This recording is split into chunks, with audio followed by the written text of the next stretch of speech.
അഫ്ഗാനിസ്ഥാൻ സാമ്രാജ്യത്വങ്ങളുടെ ശവപ്പറമ്പ്, ദുഷ്ടരും രക്ഷകരും എന്ന വാർപ്പ് ചിത്രങ്ങൾക്കപ്പുറത്തേക്ക് നോക്കുന്നു മാധ്യമങ്ങൾ.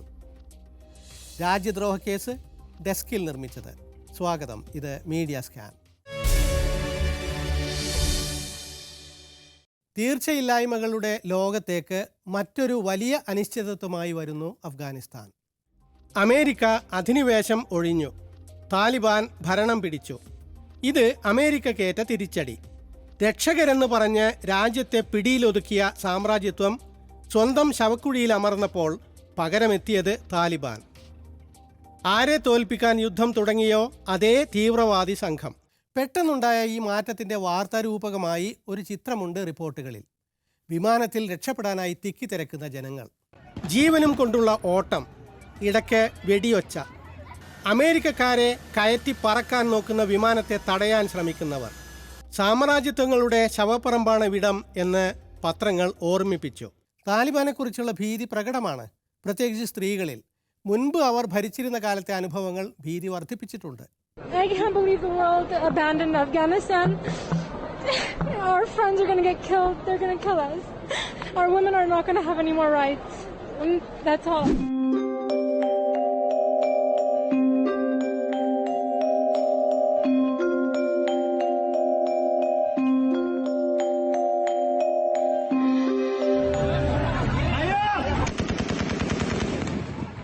പിൻവാങ്ങുന്ന അമേരിക്കൻ സൈന്യത്തിന് പകരം താലിബാൻ വരില്ലേ എന്ന് മാധ്യമങ്ങൾ ചോദിച്ചപ്പോൾ US പ്രസിഡന്റ് പറഞ്ഞത് കരുത്തുറ്റ അഫ്ഗാൻ സൈന്യത്തെ തോൽപ്പിക്കാൻ താലിബാന് കഴിയില്ല എന്നായിരുന്നു.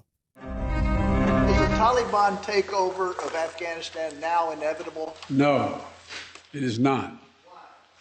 Because you have the Afghan troops have 300,000 well equipped as any army in the world, and an air force against something like 75,000 Taliban. It is not inevitable. പക്ഷേ താലിബാൻ വന്നു, ഭയം പടർന്നു, ജനം പലായനം തുടങ്ങി. എല്ലാം ഉപേക്ഷിച്ച് ഇങ്ങനെ പ്രാണനും കൊണ്ടോടാൻ അവരെ പ്രേരിപ്പിച്ച ഭീതി ചെറുതല്ല. വിമാനത്തിൽ തൂങ്ങിക്കയറാൻ വരെ ആളുകൾ തയ്യാറായി. ചിലർ വീണ് മരിച്ചു. അഫ്ഗാൻ ഫുട്ബോൾ താരമായ സക്കി അൻവരി അങ്ങനെയാണ് മരിച്ചത്. പടിഞ്ഞാറൻ മാധ്യമങ്ങൾ അപ്പോഴും ചിന്തിച്ചത് സ്വന്തത്തെ പറ്റിയാണോ? അഫ്ഗാനികളായ ജീവനക്കാരോട് ഒരു വാക്ക് പോലും പറയാതെ പല വിദേശി റിപ്പോർട്ടർമാരും രക്ഷപ്പെട്ടു. വാൾ സ്ട്രീറ്റ് ജേർണൽ റിപ്പോർട്ടർ രക്ഷപ്പെടാൻ എത്ര ബുദ്ധിമുട്ടിയെന്നാണ് വിവരിക്കുന്നത്. There was occasional firing at the perimeter because crowds tried to breach the airport. A couple of times there were warnings of attacks, so everybody put on the body armor and helmets and take cover. I spent almost 5 years as our bureau chief in Kabul. And the initial idea was that there would be a meeting at the airport gate where they would direct you in and then you go there. But the airport was already surrounded by thousands and thousands of people and the road to the airport was no longer passable. So they had to fly everyone they could by helicopter from the American Embassy compound, which is next door to the Italian one. Later in the day, and when crowds got even bigger and rowdier, and the US Marines started to shoot in the air.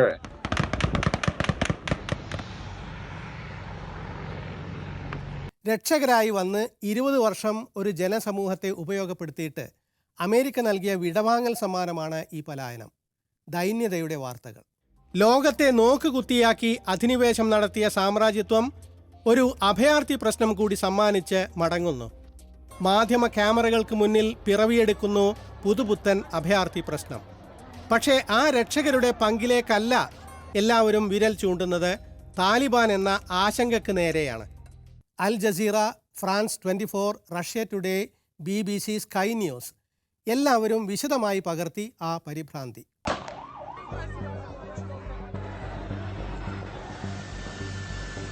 It was chaos inside and outside Kabul airport. The world was shocked as we watched desperate Afghans cling to planes leaving the country as the Taliban took control. But what exactly happened at Kabul airport and what's next for those left behind?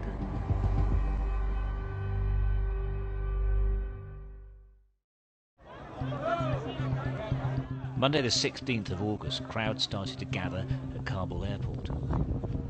The day before, the Taliban had swept into power, almost 20 years since the Islamist group last left the Afghan capital. George W Bush മുതലുള്ള American പ്രസിഡന്റുമാർക്ക് നന്ദി പറയണം ഇത്ര പച്ചയായ നിസ്സഹായതയുടെ വാർത്ത ആഗോള മാധ്യമങ്ങൾക്ക് സമ്മാനിച്ചതിന്. വാർത്തകളിൽ താലിബാൻ ഭീകരതയെപ്പറ്റി ധാരാളമുണ്ട്. ഈ സ്ഥിതി സൃഷ്ടിച്ച അമേരിക്കയല്ല, താലിബാൻ ഉയർത്തുന്ന ഭീഷണിയാണ് വാർത്തകളിൽ. ഒരു ജനതയുടെ ജീവിതം തകർത്തതിൽ തീവ്രവാദത്തിനെന്ന പോലെ അധിനിവേശത്തിനും പങ്കുണ്ട്. അധിനിവേശകർ ജനങ്ങളെ സേവിക്കുകയായിരുന്നില്ല, ചൂഷണം ചെയ്യുകയായിരുന്നു. 20 വർഷത്തിന് ശേഷം കാര്യങ്ങൾ തുടങ്ങിയിടത്ത് അവസാനിച്ചു. 4 US സർക്കാരുകൾ, ആയിരക്കണക്കിന് അമേരിക്കൻ ജീവൻ, ലക്ഷക്കണക്കിന് അഫ്ഗാൻ ജീവിതങ്ങൾ, ലക്ഷം കോടിക്കണക്കിന് ഡോളർ, 20 വർഷം. ഇത്രയും ചെലവിട്ട് നേടിയതോ? താലിബാന് പകരം താലിബാൻ വന്നു. ഇന്ന് ആ നാട്ടുകാരുടെ ദുരവസ്ഥ കാട്ടി ചുണ്ടത്ത് വിരൽ വയ്ക്കുന്നു ലോകം. ആരാണ് ഉത്തരവാദി? താലിബാനെ ചിലയിടത്ത് നേരിടുന്നത് അമേരിക്കൻ രക്ഷകരല്ല, അഫ്ഗാൻ സേനയുമല്ല, സാധാരണക്കാരായ സ്ത്രീകളാണ്. സ്വാതന്ത്ര്യം ചോദിച്ച് തെരുവിലിറങ്ങിയത് രക്ഷകരും സേവകരുമല്ല, സാധാരണ ജനങ്ങളാണ്, വനിതാ ആക്ടിവിസ്റ്റുകളും. Last 19 years I'm studying and I'm striving to achieve my goals, but today, unfortunately, all my dreams died.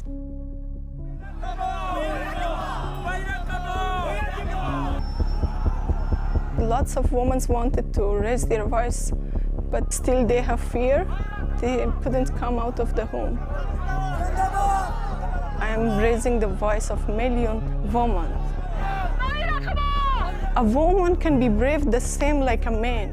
ഭീതി യഥാർത്ഥമാണ്. താലിബാന്റെ മുൻ ചെയ്തികൾ അതിന് കാരണമായിട്ടുണ്ട്. അവരുടെ കയ്യിലകപ്പെട്ടാൽ തീർന്നു എന്ന വിശ്വാസം.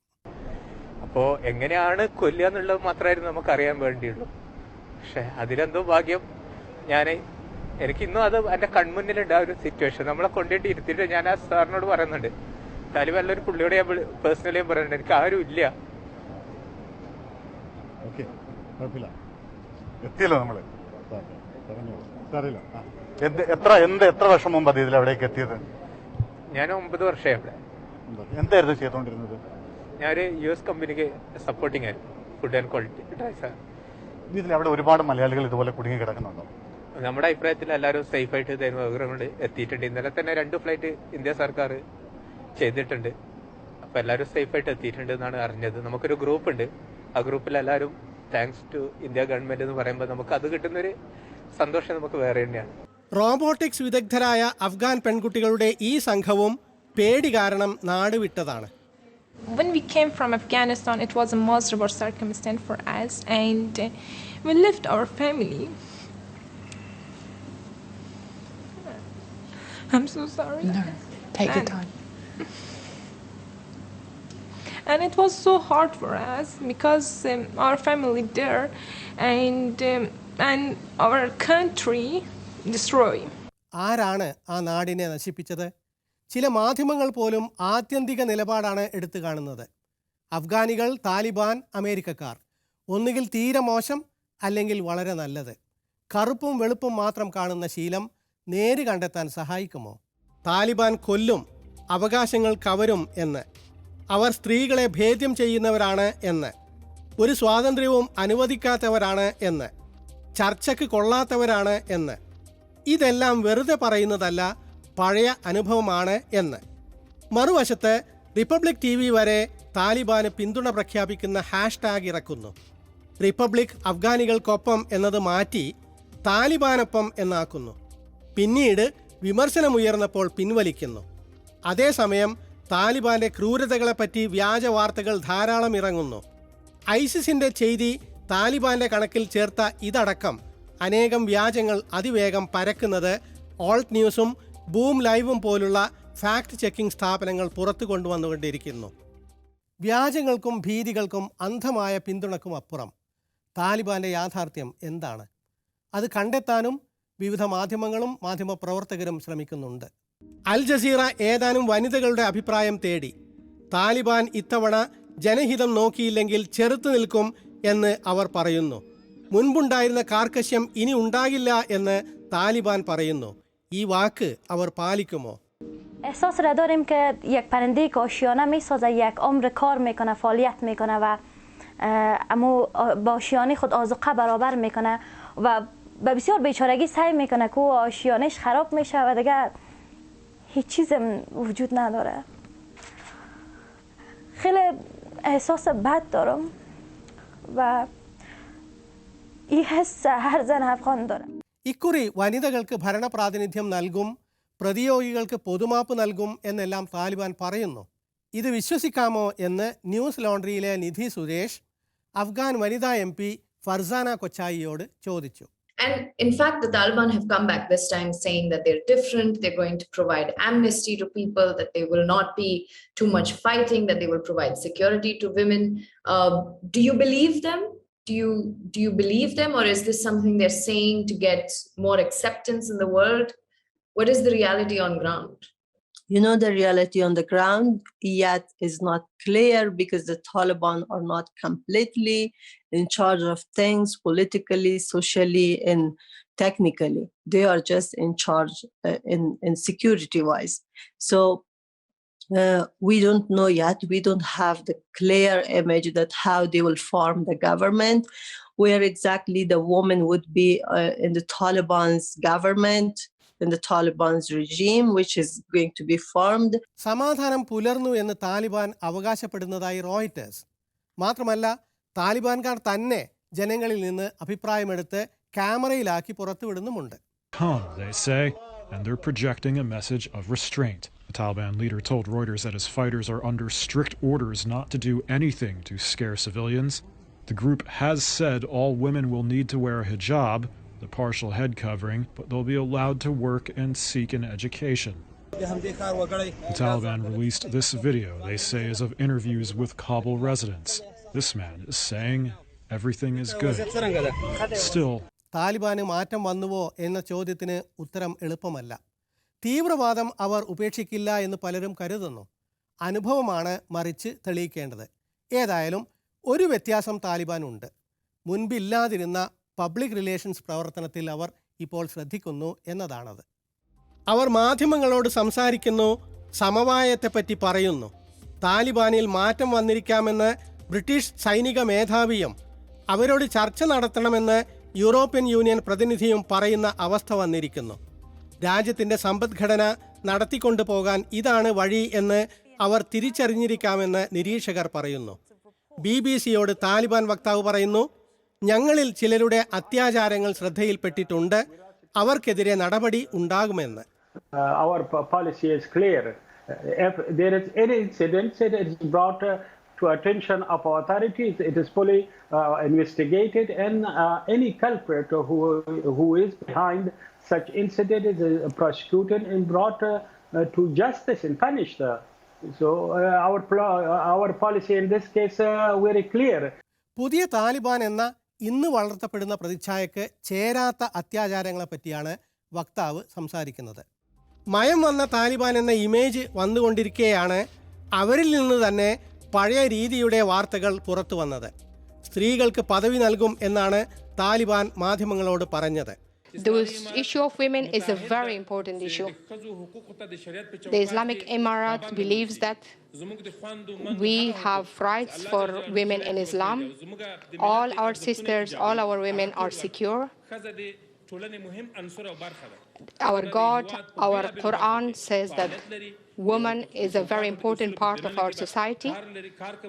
They can work, they can get education, they are needed in our society, and they will be actively involved.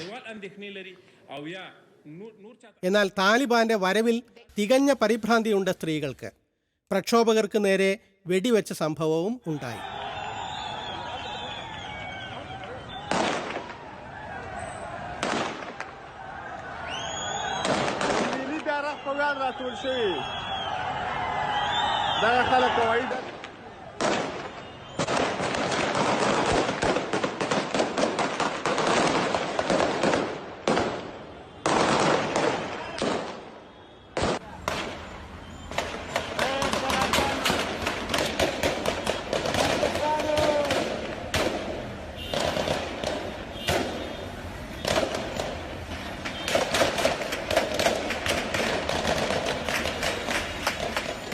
സങ്കീർണമായ ഈ സാഹചര്യത്തിൽ മാധ്യമ ചർച്ചകളിലും ഇതേ വിരുദ്ധ അഭിപ്രായങ്ങളും നിലപാടുകളും നിഴലിച്ച് കാണാം. എന്തായാലും താലിബാൻ കൂടുതലായി മാധ്യമ ചർച്ചകളിൽ കാണപ്പെടുന്നുണ്ട്.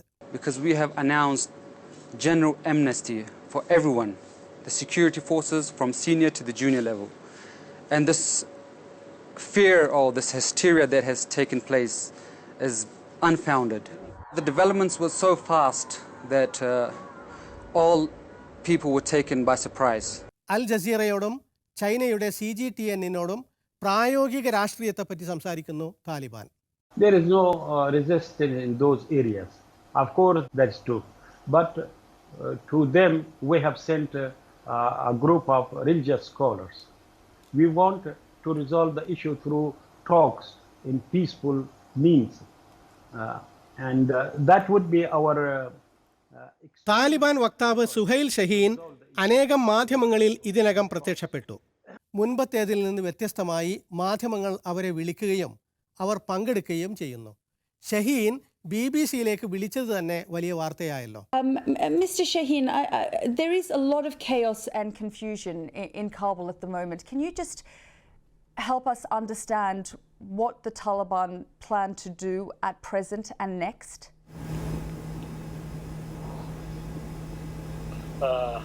Yes, there should not be any confusion in Kabul. We assure the people of Afghanistan, particularly in the city of Kabul, that their properties, their lives are safe. There will be no revenge on anyone. We are the servant of the people and of this country. Our leadership have instructed our forces to remain at the gate of the Kabul, not to enter the city. France 24 channel രഹസ്യ സ്ഥലത്ത് വെച്ച് താലിബാൻകാരുമായി അവർ കാബൂളിൽ എത്തും മുൻപേ അഭിമുഖം നടത്തി. Herat, Western Afghanistan.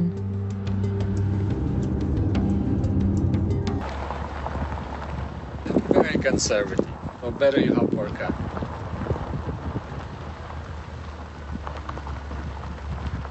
The Taliban have asked that we meet in this no man's land, just outside an area they control.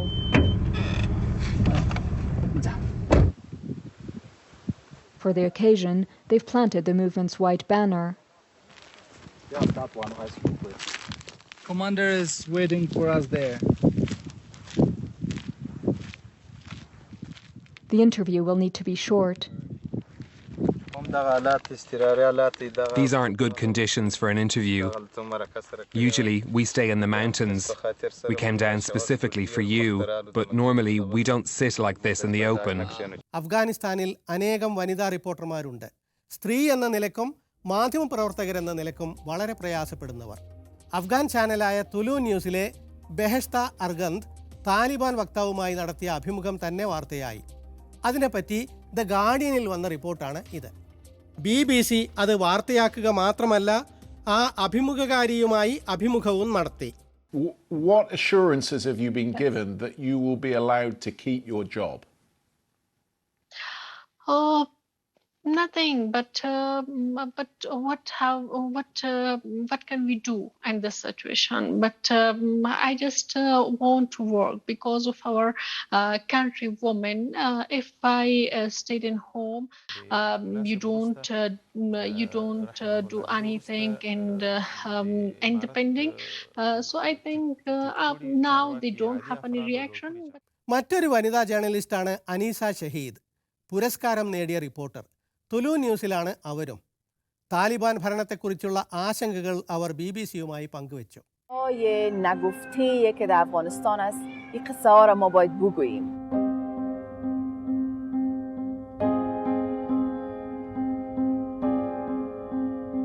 و من سالها با این خواب زندگی کردم و امید روزی که من دوباره مکتب برم.